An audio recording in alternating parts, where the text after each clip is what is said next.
जय हिंद। हमने संघ पढ़ा था, यूनियन। यूनियन सुना है, पढ़ा था संघ हमने। भारत एक कैसा देश है?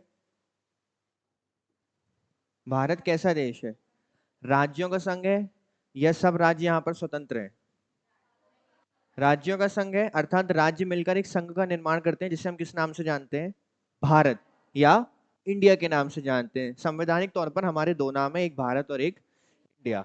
अब संघ में ये जो शब्द आया कि भारत एक राज्यों का संघ है, तो क्या राज्यों का मतलब सिर्फ राज्य होता है? जो आपने 28 स्टेट्स देखे हैं, एमपी, यूपी, छत्तीसगढ़, अरुणाचल प्रदेश, असम, मिजोरम, क्या केवल यही 28 स्टेट्स मिलकर एक संघ का निर्माण करते हैं? हमारे संविधान में राज्य की परिभाषा दी गई है, और राज्य की परिभाषा हमारे हमें राज्य का जो भाग है या जो क्षेत्र है वो पहली अनुसूची में भी देखने को मिलता है। तो उसमें हमें पता चलता है कि राज्य का मतलब केवल स्टेट्स नहीं होते, राज्य का मतलब वो सभी क्षेत्र जो भारत सरकार के अंतर्गत आता है, या वह सारे प्राधिकरण या केंद्र शासित प्रदेश। अब हमारे देश में दो प्रकार के आपने क्षेत्र देखे होंगे, एक राज्य देखे होंगे और दूसरा केंद्र शासित प्रदेश। राज्य अर्थात जो राज्य के द्वारा चुनी गई विधायिका या विधानमंडल के द्वारा चलाए जाते हैं, और दूसरे होते हैं केंद्र शासित प्रदेश, जो किसके द्वारा चलाए जाते हैं या शासित किए जाते हैं? केंद्र सरकार के द्वारा शासित किए जाते हैं। तो हमारा जो आज का टॉपिक है वो यूटी ही है, यूनियन टेरिटरीज ऑफ इंडिया, जिनकी संख्या भारत में कितनी है? 8 है। कितनी है? 8 है। जम्मू कश्मीर पहले क्या हुआ करता था? स्टेट हुआ करता था। 370 को समाप्त किया गया, जम्मू कश्मीर को दर्जा दिया गया राज्य का छीनकर यूटी का, अर्थात अब इसे डायरेक्ट कौन शासित करेगा? केंद्र सरकार शासित करेगी, ठीक है। और लद्दाख को अलग करके इससे एक और क्या बना दिया गया? यूटी बना दिया गया। चंडीगढ़ का आपने नाम सुना है, दो स्टेट्स की ये राजधानी है। कौन कौन से स्टेट्स?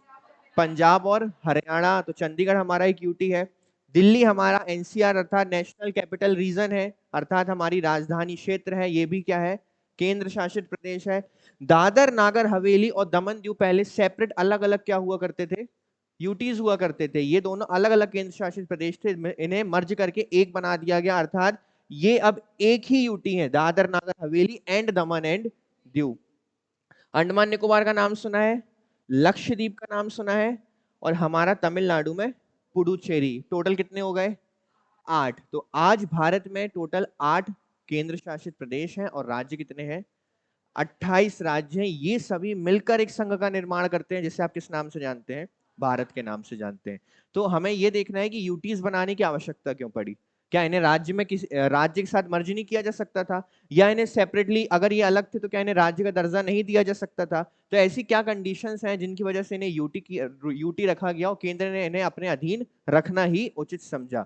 अब इनमें शासन कौन करता है? अच्छा, केंद्र सरकार का शासन होता है तो कौन शासन करता है? वहां क्या मुख्यमंत्री बैठते हैं, या कोई अलग से प्रधानमंत्री बैठते हैं, या कोई अलग से लेफ्टिनेंट गवर्नर को बैठाया जाता है? ये चीजें हमें देखना है। अच्छा, बैठाया अगर जाता है तो उसे नियुक्ति कौन देता है? ये शक्ति किसके पास है कि वहां पे किसे बैठना है और किसे नहीं बैठना, और किसका शासन होगा या नहीं होगा? तो यही चीजें हमें आज देखनी है। छोटा सा टॉपिक है, ज्यादा समय नहीं लेगा। यूटी मतलब समझते हैं सभी क्या होता है? इसमें तो प्रॉब्लम नहीं है कि यूटी पहली बार सुना हमने। देखो, भारत में केंद्र शासित प्रदेश अर्थात यूटी, यूटी मतलब क्या होता है आपका? यूनियन टेरिटरीज, सीधे भारत की केंद्र सरकार द्वारा शासित क्षेत्र होता है। केंद्र शासित प्रदेशों में लेफ्टिनेंट गवर्नर अर्थात यहां जो प्रमुख प्रशासक होता है उसे एलजी कहा जाता है। क्या कहा जाता है? अच्छा, आपने अक्सर सुना होगा कि दिल्ली के मुख्यमंत्री अरविंद केजरीवाल और वहां के लेफ्टिनेंट गवर्नर के बीच हमेशा क्या चलती रहते हैं? मतभेद चलते रहते हैं। क्यों? क्योंकि ऐसे बहुत सी चीजें हैं जिसमें एलजी की परमिशन की आवश्यकता होती है, पर एलजी परमिट नहीं देते हैं तो केजरीवाल नाराज हो जाते हैं, जिस वजह से दोनों में कहा सुनी चलती रहती है। क्योंकि एलजी केजरीवाल की बात नहीं सुनेंगे, या एलजी दिल्ली के मुख्यमंत्री की बात नहीं सुनेंगे, वो किसकी बात सुनेंगे? वो केंद्र सरकार की बात सुनना पसंद करते हैं, ठीक है। एलजी की नियुक्ति भारत के कौन करते हैं? प्रत्येक राज्य में राज्यपालों की नियुक्ति कौन करता था? राष्ट्रपति। अर्थात राज्यों में आप बोल सकते हैं केंद्र सरकार या राष्ट्रपति या एजेंट कौन होता है? राज्यपाल होता है। सेम एज यूटीज में लेफ्टिनेंट गवर्नर किसका एजेंट होता है? राष्ट्रपति। जो कार्य किसके लिए करता है? भारत की केंद्र सरकार। तो नियुक्ति कौन करेगा? राष्ट्रपति के द्वारा की जाती है। लेफ्टिनेंट गवर्नर केंद्र शासित प्रदेश के प्रशासक के रूप में काम करते हैं। राज्यों के विपरीत केंद्र शासित प्रदेशों में समान स्तर की स्वायत्तता का अभाव हो सकता है, अर्थात जिस प्रकार से स्वतंत्र हमारे राज्य होते हैं, कहीं ना कहीं यूटीज उतनी स्वतंत्र नहीं होती हैं। उनके पास केंद्रीय प्राधिकरण का प्रतिनिधित्व करने के लिए भारत के राष्ट्रपति द्वारा नियुक्त एक क्या होते हैं, उपराज्यपाल, जिसे हम एलजी के नाम से जानते हैं, लेफ्टिनेंट गवर्नर। दिल्ली और पुडुचेरी जैसे कुछ केंद्र शासित प्रदेशों में विधायिकाएं हैं जो शासन के कुछ पहलुओं को संभालती हैं। केवल 2 ऐसी यूटीज हैं जहां विधानसभाएं हैं, केवल 8 में से कितनी, 2। एक है आपकी दिल्ली और दूसरी है आपकी पुडुचेरी। केंद्र शासित प्रदेशों की स्थिति और प्रशासनिक संरचना अलग अलग हो सकती है। भारत के केंद्र शासित प्रदेशों का इतिहास क्या रहा है? देश के स्वतंत्र होने से पहले ऐसे क्षेत्र थे जो केंद्र द्वारा शासित थे। 1874 में कई क्षेत्रों को अनुसूचित जिले बना दिया गया। इन्हें अंततः मुख्य आयुक्त प्रांतों के रूप में बदला गया और एक मुख्य आयुक्त जो सीधे भारत के गवर्नर या वॉइसरॉय को जवाब देता था, उन्हें चलाने का प्रभारी। देखो पहले क्या किया गया कि इन क्षेत्रों को अनुसूचित जिले बनाया गया, बाद में इन्हें कन्वर्ट किसमें किया गया, प्रांतों में किया गया। और ऐसे प्रांत जो चलाते थे कौन, गवर्नर जनरल या वॉइस रॉय, जो सीधे ऐसे मुख्य आयुक्त चलाते थे, डायरेक्ट किसको रिपोर्ट करते थे, गवर्नर जनरल या वॉइस रॉय। आप इसको ऐसे समझ सकते हैं कि ये एलजी है आपका और ये है आपके राष्ट्रपति। ठीक है, ये कौन है आपके, एलजी है। रिपोर्ट किसको कर रहे हैं, राष्ट्रपति को रिपोर्ट कर रहे हैं। राज्य पुनर्गठन आयोग किस वर्ष, ये तो पता है आपको, कितने स्टेट्स बने थे इसकी वजह से, 14 स्टेट्स बने थे आपके, जिसमें से मध्य प्रदेश भी एक राज्य बना था आपका। राज्य पुनर्गठन आयोग ने 1956 में राज्यों के पुनर्गठन पर चर्चा के दौरान इन क्षेत्रों के लिए एक अलग श्रेणी बनाने का सुझाव दिया। अर्थात जब राज्य पुनर्गठन आयोग राज्यों के निर्माण की समीक्षा कर रहा था, तब उसे ये चीज समझ में आई कि ये जो क्षेत्र हैं इन्हें अलग से राज्य का दर्जा नहीं दिया जा सकता। कुछ बहुत सारी चीजें थी, इसके पीछे बहुत कारण थे, या इन्हें किसी भी राज्य के भीतर अलग से स्थान नहीं दिया जा सकता, या किसी राज्य के साथ इसको मर्ज भी नहीं किया जा सकता, क्योंकि वे ना तो किसी राज्य के प्रतिमान से मेल खाते हैं और ना ही शासन के सुसंगत पैटर्न का वो पालन करते हैं। हो सकता है कि आज तो आप उसको जोड़कर रख देंगे उस राज्य के साथ, कल को वहां की व्यवस्था आप शायद चलाने में असमर्थ रहें। यह नोट किया गया कि क्षेत्र केंद्र सरकार पर पर्याप्त रूप से निर्भर हुए बिना स्वतंत्र प्रशासनिक इकाइयों के रूप में कार्य नहीं कर सकते। यह बताया गया कि ये वे क्षेत्र हैं जो बिना केंद्र सरकार पर निर्भर हुए कार्य नहीं कर सकते। आर्थिक रूप से असंतुलित, वित्तीय रूप से कमजोर और प्रशासनिक और राजनीतिक रूप से क्या थे, अस्थिर थे। अब वही चीज है ना कि हमारे घर का वह बेटा जो सबसे ज्यादा असमर्थ है हर रूप से, तो सीधे उस पर पिताजी की कृपा रहती है। मतलब डायरेक्ट कौन देखते हैं उन्हें कि कुछ नहीं कर पा रहे हैं, है ना, किसी भी चीज से असमर्थ है, तो उसको चलाने के लिए किसी ना किसी के सपोर्ट सिस्टम की जरूरत होती है। तो यहाँ पिताजी बनने का काम कौन कर रहा है यूटीज के लिए, केंद्र सरकार। कौन करती है, केंद्र सरकार की हम देखरेख करेंगे, ये हमारे भीतर रहकर शासित होगा। इसमें शामिल सभी कारकों को देखते हुए केंद्र शासित प्रदेश इनको कहा जा। अब हर यूटी का अभी आपको नेक्स्ट स्लाइड में पता चलेगा कि इस यूटी को यूटी आखिर क्यों बनाया गया है। भारत का पहला केंद्र शासित प्रदेश कौन था, अंडमान और निकोबार द्वीप समूह। अब आप खुद सोचिए, थोड़ा सा दिमाग लगाना, इसकी स्थिति देखो आप, अंडमान और निकोबार की स्थिति देखिए आपने, भारत के भू क्षेत्र से थोड़ा बाहर है। कहां पर है ये, समुद्र की सीमा से चारों ओर से घिरा हुआ है। अब अगर इसे स्वतंत्र राज्य का दे दिया जाए, क्या दर्जा दे दिया जाए, और यहाँ पर एक स्वयं के यहाँ पे मुख्यमंत्री बैठा दिए जाए, क्या गारंटी है कल को कि ये विद्रोह ना कर दें, क्या गारंटी कि चाइना के साथ इनकी गठबंधन ना हो जाए अंदर ही अंदर, और यहाँ की ट्राइब अलग है, यहाँ के कानून अलग चलेंगे, यहाँ का सीएम, जो मुश्किलें हमने जम्मू कश्मीर में आज तक सही हैं, जिसको हटाने में इतने वर्ष लग गए, क्या वो यहाँ क्रिएट नहीं हो सकती हैं। यहाँ नीचे मालदीव्स बैठा हुआ है, ठीक है, चाइना यहाँ पर अपने बेस बना रहा है, चाइना यहाँ अपने बेस बना रहा है। तो ऐसी स्थिति में क्या किया जाएगा, यहाँ डायरेक्ट केंद्र सरकार शासन करती है कि सारे नियम कानून सभी चीजें कौन देखेगा, यहाँ का केंद्र सरकार देखेगी। देखो क्या होता है, शक्तियां देने में कोई गलत बात नहीं है, शक्तियां देनी चाहिए, कल को जम्मू कश्मीर भी राज्य बनेगा, बिल्कुल बनेगा। सुप्रीम कोर्ट ने भी बोला है कि समय रहते वहां चुनाव कराइए, उसे राज्य का दर्जा दीजिए, परंतु वही चीज है कि शक्ति तब तक अच्छी जब तक शक्ति का दुरुपयोग होना शुरू ना हो जाए। एक स्थिति आती है कि आज तो उसे शक्तियां दे दी गई हैं, पर एक ना एक ऐसा शासक आएगा जो विद्रोही मानसिकता का होगा, ठीक है, जिसकी मानसिकता शायद उस समय तत्कालीन भारत की केंद्र सरकार के साथ मेल ना खाती हो। अलग अलग विचारधारा के लोग होते हैं, किसी को कम्युनिज्म पसंद है, किसी को लिबरलिज्म पसंद है, तो किसी को हमारा डेमोक्रेटिक जो सिस्टम चला रहा है वो पसंद है ना। कोई चाहता है कि हम सामाजिक तौर पर समाजवादी विचारधारा चलाएं, तो कोई चाहता है कि नहीं, ये पूंजीवादी होनी चाहिए, कैपिटलिज्म होना चाहिए यहाँ पर। तो सबकी अपनी अपनी विचारधारा है, सब चाहेंगे कि प्रशासन उनके हिसाब से चले। तो प्रॉब्लम तब आती है। और कुछ लोग ऐसे होते हैं जो किसी भी प्रकार का समझौता किसी के भी साथ करने को तैयार होते हैं, वहां पर वो देश के हित के बारे में नहीं सोचते हैं। तो देश के हित को सोचते हुए कई बार केंद्र शासित प्रदेश सरकार के भीतर रहना ज्यादा आवश्यक माना जाता है, ठीक है। क्योंकि अगर जम्मू कश्मीर में जब वहां सरकार थी तो वहां किस प्रकार से कृत्य किए जाते थे, आप सभी को ये चीज बहुत बेहतर पता है ना। इस वजह से वहां से राज्य का दर्जा छीना गया और वहां से भारत सरकार ने उसको अपने अंडरटेक लिया। वहां का तो ध्वज भी अलग था। हाल ही में जम्मू और कश्मीर राज्य को जम्मू और कश्मीर और लद्दाख केंद्र शासित प्रदेशों में क्या कर दिया गया, विभाजित कर दिया गया। जबकि दादरा और नगर हवेली को दमन दीव के साथ क्या कर दिया गया, मर्ज कर दिया गया। ये बहुत अच्छी चीज हुई कि जम्मू कश्मीर से उसका राज्य का दर्जा छीन कर क्या किया गया, उसको यूटी में कन्वर्ट कर दिया गया। अब प्रत्येक जो यूटी है उसका गठन क्यों किया गया वो देख लेते हैं। देखो, भारत के केंद्र शासित प्रदेश दिल्ली के अलावा एक राज्य की तुलना में बहुत कम आबादी है, या तो इन क्षेत्रों की जहां भी यूटी बना है, और बहुत कम भूमि है। इसलिए उनके लिए विधानसभा और मंत्रिपरिषद बनाना बहुत क्या कहलाता है, महंगा है। क्यों? अब देखो, दिल्ली के लिए विधानसभा बना दी गई क्योंकि वहां इतनी जनसंख्या रहती है और इतना क्षेत्र है कि वहां विधानसभा होना आवश्यक है। सेम एज पुडुचेरी में भी इसलिए बना दी गई कि वहां की इतनी जनसंख्या है। पर अब देखा जाए कि अंडमान या लक्षद्वीप बोले कि हमें भी खुद की क्या चाहिए, विधानसभा। तो थोड़ी बहुत जनसंख्या के लिए विधानसभा का निर्माण कर देना तो सही नहीं होगा, इसीलिए वहां विधानसभा का निर्माण या विधान परिषद का निर्माण नहीं किया जाता है।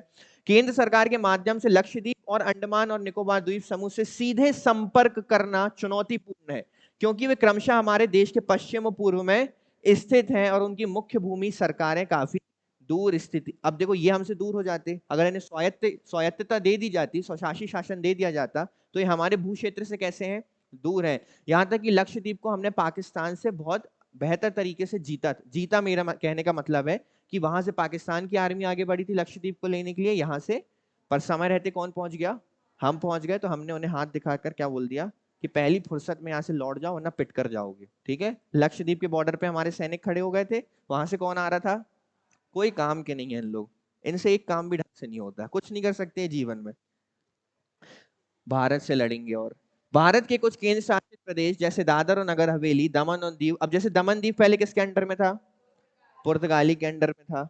सेम एस पुडुचेरी किसके अंडर में था, आपका फ्रांसीसी के कंट्रोल में था। और हाल ही में लद्दाख की संस्कृति पड़ोसी राज्यों से भिन्न है, इसलिए इसको भी सेव करने के लिए इसको क्या दर्जा दिया गया है, यूटी का दर्जा। अब देखो, लद्दाख को यूटी का दर्जा दिया तो बहुत ज्यादा इंपॉर्टेंट है, क्योंकि लद्दाख सीधे चाइना की सीमा से हमारा टच होता है ना। बहुत अभी भी वहां ये चीज देखने मिल रही है कि जो चाइनीज गवर्नमेंट है वो वहां के लोगों को इंडिया के अगेंस्ट भड़काने का प्रयास करती है। आप खुद सोचकर देखो कि लद्दाख को यदि हमने राज्य का दर्जा दे दिया और इस मानसिकता का विचारधारा का व्यक्ति वहां सीएम बनकर बैठ जाता है, जिसके चाइना के साथ संबंध अच्छे हैं, तो अपने लोगों के साथ किस प्रकार से व्यवहार करेगा, वो अपने लोगों को भी क्या माइंड वॉश करेगा कि हमें सपोर्ट किसका करना है, चाइना का करना है, या हमें उस विचारधारा से प्रेरित होना है, क्योंकि भारत हमें वो नहीं दे रहा जो हमें चाइना दे सकता है, सीधी बात है। क्योंकि आप चाहोगे कि आपके जो दुश्मन के भीतर बैठा हुआ है, आप उसको जितना लालच दे सको ताकि वो आपके दुश्मन का दुश्मन बन सके। तो यही चीज होती भी है, लालच देने का काम किया जाता है। हमारे यहाँ ट्राइब्स को दिया जाता है, जो हमारे बॉर्डर के यहाँ सीमा में क्षेत्र लगे हुए हैं इन्हें दिया जाता है। अब जैसे कि मान लीजिए मणिपुर में किसी चीज को लेकर विवाद चल रहा है, अरुणाचल प्रदेश में विवाद चल रहा है ट्राइब्स को लेकर, ठीक है, रिजर्वेशन को लेकर। तो अब चाइना की सरकार है, उसका कोई प्रतिनिधि आएगा, बोलेगा भारत सरकार तो आपके बारे में सोचती नहीं है, हम सोचते हैं, हम आपको देंगे, खाना देंगे, पैसा देंगे, बंदूकें देंगे, मारना आप गोली भारतीय सैनिकों को। और एक्चुअल में यही होता है, ठीक है। कुछ लोग कच्ची मानसिकता के होते हैं जो जल्दी अपना माइंड वॉश करवा लेते हैं इस वजह से। अब देखो, ये कहना तो आसान है कि माइंड वॉश हो जाता है, बट उस समय वो जिस कंडीशन में होते हैं तो उनके पास शायद वो बेहतर ऑप्शन वही दिखता है, इसलिए वो क्या कर जाते हैं, देश के साथ थोड़ा सा विद्रोह कर जाते हैं। भारत, हरियाणा और पंजाब की प्रशासनिक राजधानियां क्रमशः दिल्ली और चंडीगढ़ दो केंद्र शासित प्रदेशों में स्थित हैं, अतः इन केंद्र शासित प्रदेशों पर नियंत्रण भारत सरकार के हाथ में ही रहना चाहिए। अब देखो, यहाँ पर जो हमारा चंडीगढ़ है वो पंजाब और हरियाणा की राजधानी है। अब इसको लेकर बहुत सारे विवाद हो सकते हैं, चंडीगढ़ को लेकर लड़ाई हो सकती है दो राज्यों में, तो बेहतर है चंडीगढ़ किसके पास रख लो। कल को ज्यादा अधिकार ना पंजाब दिखा पाए ना ज्यादा अधिकार हरियाणा दिखा सके, इससे बेहतर किसके पास रख लो, हम रखेंगे, हम देखते हैं क्या हो सकता है चंडीगढ़ में। जम्मू कश्मीर और लद्दाख पाकिस्तान और चीन की सीमा पर स्थित है, इसलिए इनका यूटी होना आवश्यक है। प्रचुर प्राकृतिक संसाधन होने के बावजूद राज्य घरेलू और विदेशी आक्रमणों के साथ साथ लगातार आतंकवादी कृत्यों के परिणाम स्वरूप आर्थिक खराब प्रदर्शन का अनुभव कर रहा था। इस वजह से इन्हें यूटी बनाया गया है। नक्सलाइट्स का नाम सुना है आपने? अब क्या होता है, हमारे अंदर लोग इतने ज्यादा भड़क जाते हैं हमारी चीजों को लेकर, हमारे देश के अगेंस्ट में, कि कई बार उस क्षेत्र को सीधे डायरेक्ट कंट्रोल में लेना पड़ता है गवर्नमेंट को अपने अंडर में। ठीक है, तो सबके अपने अपने रीजन है। कुछ अंतरराष्ट्रीय सीमा से लगते हैं, कुछ बहुत ज्यादा आर्थिक रूप से पिछड़े हैं, या कुछ में तो वाकई में केंद्र के शासन की बहुत ज्यादा आवश्यक है ताकि वहां पे गृह युद्ध की स्थिति उत्पन्न ना हो। तो ये सारे रीजन है इनको केंद्र शासित प्रदेश बनाने का। भारत के केंद्र शासित प्रदेशों का प्रशासन कौन करता है? तो अंडमान और निकोबार द्वीप समूह, लक्षद्वीप, दादर नगर हवेली, दमन दीव, पुडुचेरी सभी नियमों के अधीन है, जिन्हें लागू करने का अधिकार कौन देता है? भारत के राष्ट्रपति। राष्ट्रपति के विनियमन से संसद द्वारा पारित कानून के समान ही बल और प्रभाव होता है। भारतीय संसद के पास कानून के माध्यम से या किसी भी क्षेत्र में एक अदालत को उच्च न्यायालय के रूप में नामित करके केंद्र शासित प्रदेश के लिए उच्च न्यायालय स्थापित करने की शक्ति है। अब देखो इस चीज को समझना, मैंने आपको एक चीज बताई थी जब हमने हाईकोर्ट पढ़ा था, कि हाईकोर्ट की बेंच कहीं भी स्थापित की जा सकती है संसद की स्वीकृति के पश्चात। हर राज्य में भी एक हो सकती है और 2 राज्यों के लिए भी एक हो सकती है। इसलिए दिल्ली में आपको देखने मिलेगी एक हाईकोर्ट, परंतु किसी भी अन्य यूटी में आपको हाईकोर्ट देखने को नहीं मिलेगी। क्यों? क्योंकि दिल्ली को संसद से स्वीकृति प्राप्त है, या संसद को लगा कि दिल्ली में एक हाईकोर्ट होना चाहिए, तो दिल्ली में हाईकोर्ट है। और बाकी यूटीज के लिए सेपरेट हाईकोर्ट्स नहीं है, उनके लिए अलग हाईकोर्ट में ही उन्हें क्या दिया गया है? स्थान दिया गया है। सर्वोच्च न्यायालय देश का सर्वोच्च न्यायालय है। दिल्ली का राष्ट्रीय राजधानी क्षेत्र, जिसमें एक उच्च न्यायालय भी है और ये एकमात्र ऐसा यूटी है जहां पे सुप्रीम कोर्ट भी है और हाई कोर्ट भी है। प्रशासकों के माध्यम से केंद्र भारत के केंद्र शासित प्रदेशों की देखरेख करता है। दिल्ली और पुडुचेरी को छोड़कर भारत के किसी भी केंद्र शासित प्रदेश के पास अपनी स्वयं की संसद, अब यहाँ पे संसद शब्द शायद सही ना हो, आप बोल देंगे इसको क्या, स्वयं की क्या नहीं है? विधानसभा नहीं है। इसलिए 7वीं अनुसूची में निर्दिष्ट कोई भी विषय संसद द्वारा कानून का विषय हो सकता है। यह अधिकार क्षेत्र दिल्ली और पुडुचेरी तक फैला हुआ है, अर्थात इनके पास भी खुद के सब्जेक्ट्स हैं।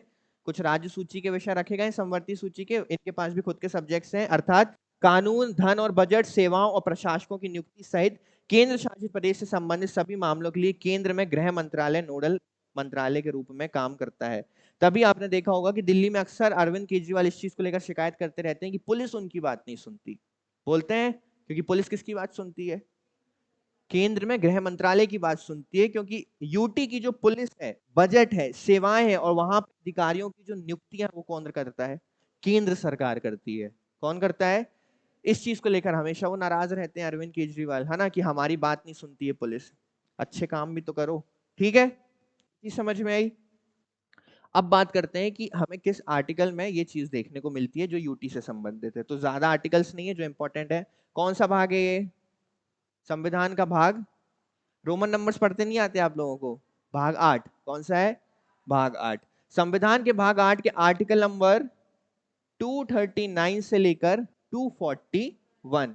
ठीक है, कितने आर्टिकल्स हैं? केवल 39, 40, 41। ठीक है ना, 3 ही आर्टिकल्स हैं।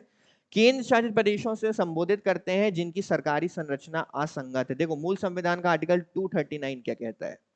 राष्ट्रपति सीधे प्रशासकों के माध्यम से केंद्र शासित प्रदेश पर क्या कर सकते हैं? प्रबंधन अर्थात मैनेजमेंट कर सकते हैं। तो 239 अभी याद कर लो आप। राष्ट्रपति डायरेक्ट शासन करेंगे या प्रबंधन करेंगे किसके ऊपर? यूटीज के ऊपर। किसके माध्यम से?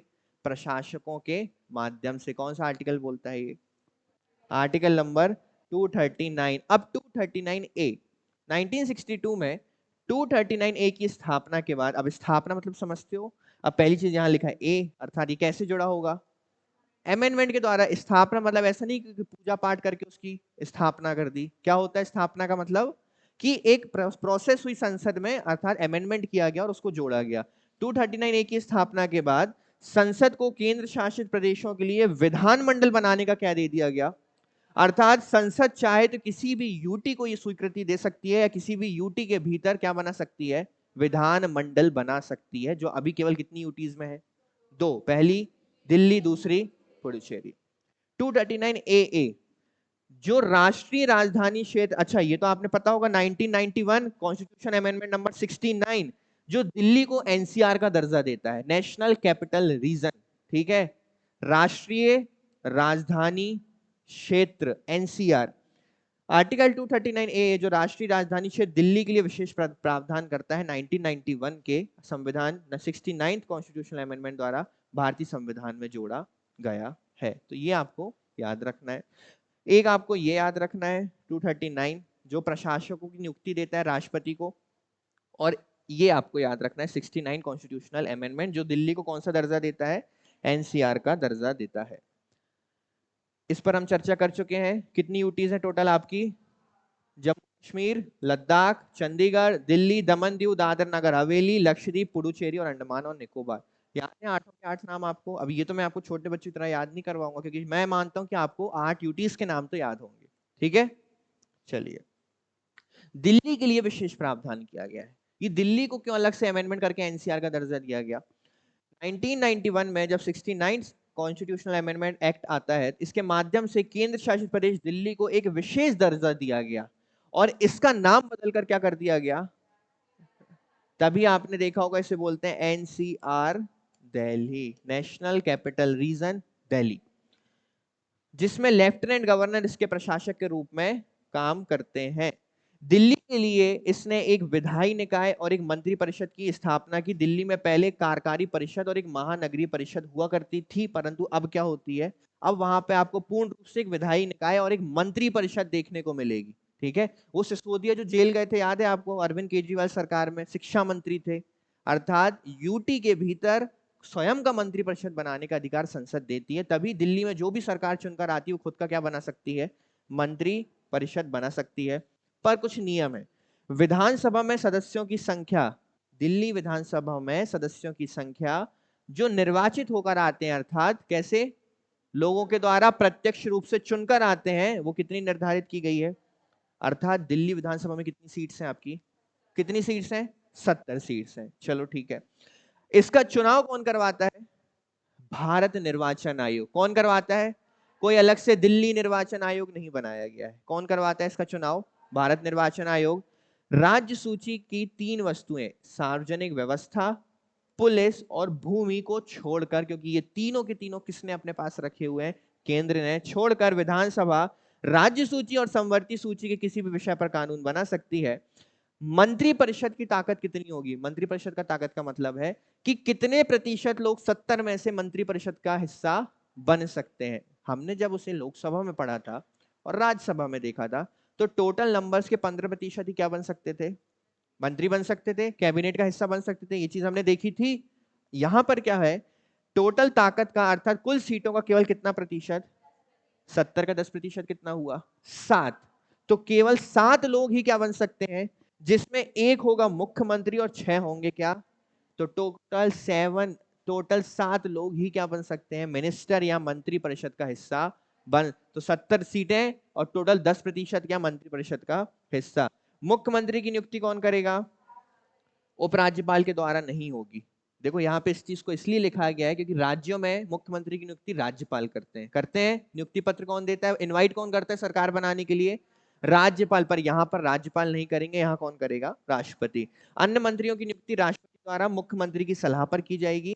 मंत्री राष्ट्रपति की इच्छा पर पद धारण करते हैं और मंत्री सामूहिक रूप से किसके प्रति उत्तरदायी है, विधानसभा के प्रति उत्तरदायी है। निष्कर्ष क्या है, इन संघ शासित प्रदेशों द्वारा कुछ संघ शासित प्रदेशों को एक विधानमंडल और एक मंत्रिपरिषद दिए गए हैं, जाने के कारण संघ प्रशासन द्वारा सम्मान किया जाना चाहिए। ये बोल रहे हैं कि जिन्हें भी विधानसभा दी गई है संघ के द्वारा, उस विधानसभा का क्या किया जाना चाहिए, सम्मान। अर्थात उनके द्वारा दिए गए या लिए गए निर्णयों का संघ को भी क्या करना चाहिए, या केंद्र को क्या करना चाहिए, सम्मान। दावा किया गया औचित्य इन क्षेत्रों के निवासियों को लोकतांत्रिक आकांक्षाओं को संतुष्ट करना है। अर्थात इस क्षेत्र में रहने वाले जो लोग हैं उनकी लोकतांत्रिक आकांक्षाओं को पूरा करना है। सुप्रीम कोर्ट ने कहा कि केंद्र सरकार केंद्र शासित प्रदेशों का प्रशासन करती है, लेकिन इसका मतलब यहां नहीं है कि भारत के केंद्र शासित प्रदेश केंद्र सरकार का हिस्सा बन जाते हैं। शासन करना और उसको अपना हिस्सा मान लेना दोनों में अलग बात है। ए में क्या लिखा है, केंद्र सरकार को इस बात का ध्यान रखना चाहिए केंद्रीय स्थान से प्रबंधित होने के बावजूद वे स्वतंत्र रूप से कार्य करते हैं। यहाँ पे मिसप्रिंट हो गया है। ये कह रहे हैं कि केंद्र सरकार को इस बात का ध्यान रखना चाहिए कि भले ही केंद्र सरकार से वो प्रबंधित हो रहे हैं, मैनेज किए जा रहे हैं यूटीज, परंतु उनके स्वयं के क्या है, कुछ अधिकार है और केंद्र सरकार को उसका क्या करना चाहिए, सम्मान करना चाहिए। तो यूटीज क्यों बनाए गए आप बताइए, इतना सब पढ़ने के बाद यूटीज क्यों बनाए गए। सबसे पहला सवाल कि क्या यूटीज बनाने की आवश्यकता है, हाँ या नहीं? है? तो बिल्कुल है, यूटी बनाने की आवश्यकता है। सभी राज्य का दर्जा नहीं दिया जा सकता, ठीक है, क्योंकि कुछ ऐसे राज्य जिनको स्वशासी अगर निकाय दे दिया जाए तो कुछ व्यवस्था गड़बड़ा सकती है, ठीक है। तो यूटीज बनाना सही है। यूटीज बनाए क्यों जाते हैं? कौन बैठा सके अपना डायरेक्ट कंट्रोल? केंद्र सरकार की, थोड़ा बहुत हस्तक्षेप उनका बना रहा है। अब जैसे जो हमारे दूसरी देशों की बॉर्डर से संबंधित हैं या लगते हैं, वहां केंद्र का शासन होना बहुत ज्यादा आवश्यक है ताकि दूसरे देश का हस्तक्षेप वहां पर ना हो पाए। तो कितनी यूटीज है टोटल आपकी? किस संविधान के भाग में जिक्र मिलता है इसका जो डायरेक्टली इससे संबंधित है? 8, आर्टिकल नंबर 239 से 241। दिल्ली को एनसीआर का दर्जा किस अमेंडमेंट ने दिया? किस वर्ष आया? 1990। केवल वो 2 यूटी जहां पर विधानसभा है, एक यूटी जहां सुप्रीम कोर्ट और हाई कोर्ट दोनों है। और अगर किसी भी यूटी में हाई कोर्ट की स्थापना करनी हो तो कौन कर सकता है? संसद। अगर किसी भी यूटी में विधान परिषद या विधान मंडल की स्थापना करनी हो तो कौन कर सकता है? संसद कर सकती है। क्लियर है? दिल्ली में कुल कितनी विधानसभा सीटें हैं? कितने प्रतिशत मंत्री परिषद? 10%, अर्थात कितने सदस्य? 7। तो ये है आपका केंद्र शासित प्रदेश। क्लियर है सारी चीजें? चलिए, जय हिंद।